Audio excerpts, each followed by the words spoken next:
VS9 media ప్రేక్షకులకు గురు పౌర్ణమి శుభాకాంక్షలు.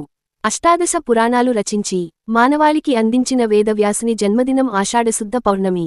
ఆది గురువైన వేదవ్యాసుని జన్మదినాన్ని మనం గురు పౌర్ణమిగా జరుపుకుంటాం. ఈ గురు పౌర్ణమినే వ్యాస పౌర్ణమని కూడా అంటారు. 4 వేదాలలోనూ మహాభారతంలో కూడా ఈ వ్యాస పౌర్ణమి ప్రస్తావన ఉంది. ఆషాఢ శుద్ధ పౌర్ణమి అయిన జూలై 10 నేడు గురువారం రోజున రావడం అరుదని చెప్పాలి.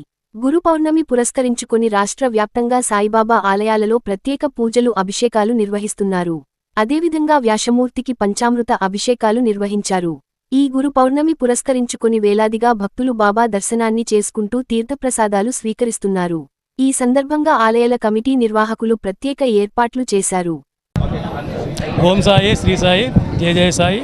ఈరోజు గురు పౌర్ణమి పురస్కరించుకొని బాబాగారి మందిరంలో ఏకోజావ నుంచే పాలాభిషేకాలు, అదేవిధంగా హారతి కార్యక్రమాలు. ఈరోజు మధ్యాహ్నం దాదాపుగా 4,000 మందికి అన్నదాన కార్యక్రమం ఉంటుంది. అదేవిధంగా బాబాగారి భక్తులకు ప్రసాదాలు కూడా 7,000 మందికి ప్రత్యేకంగా చేయడం జరిగింది. సాయంత్రం సంధ్యాహారతి ఉంటుంది. 9 గంటలకి పల్లకీ సేవ ఉంటుంది. భక్తులందరూ వాళ్ళ అధిక సంఖ్యలో పాల్గొని ఈ కార్యక్రమం జయప్రదం చేయగలని కోరుకుంటున్నాం. జై సాయి, శ్రీ సాయి, జయ జయ సాయి. ఈరోజు గురు పౌర్ణమి సందర్భంగా దాతలు అందరూ కూడా చాలా భక్తి శ్రద్ధలతోటి బాబావారికి సాయ సహకారాలు అందించారు.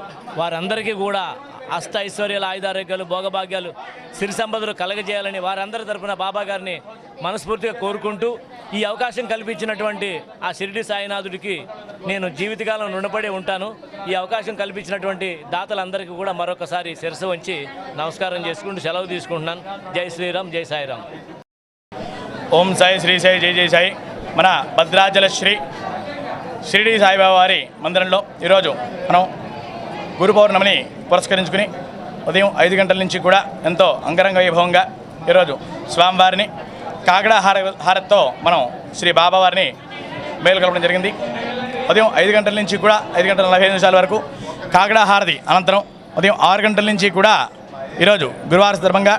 అలాగే విశేషం ఏమిటంటే చాలా సంవత్సరాల తర్వాత గురు పౌర్ణమి గురువారం రోజు వచ్చింది కాబట్టి ఆ గురు స్వరూపుడైన దత్తాత్రేయ స్వామివారికి మనం ఎంతో అంగరంగ వైభవంగా పంచామృతాలతోనూ అలాగే రకరకాల ఫలాభిషేకాలతోనూ స్వామివారిని మనం అభిషేకం చేసుకోవడం జరిగింది.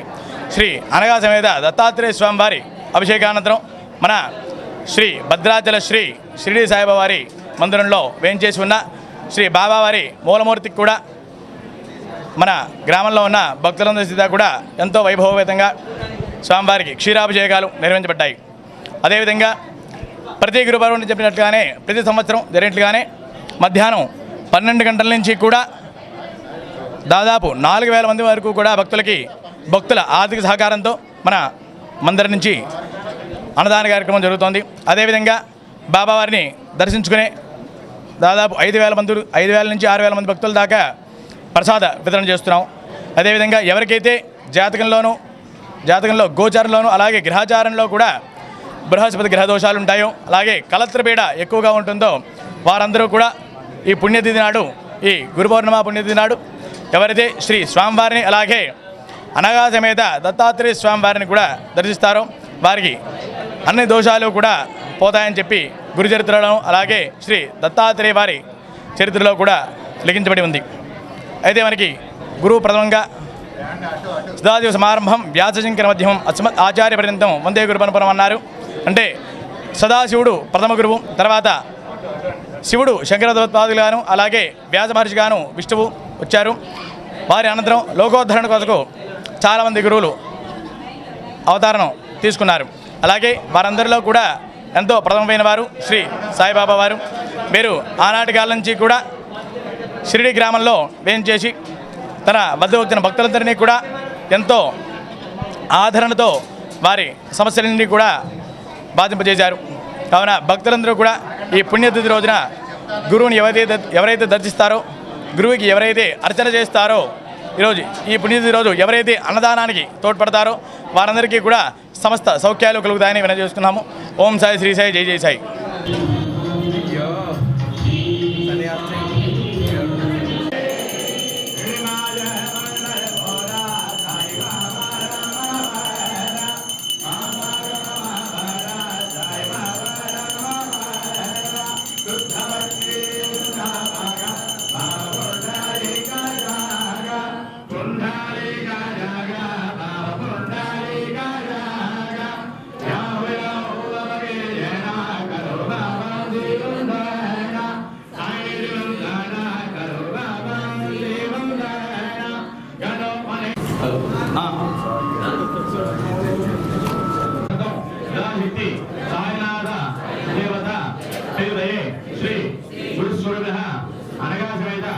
దత్తాత్రేయ స్వామి దేవత శ్రీదే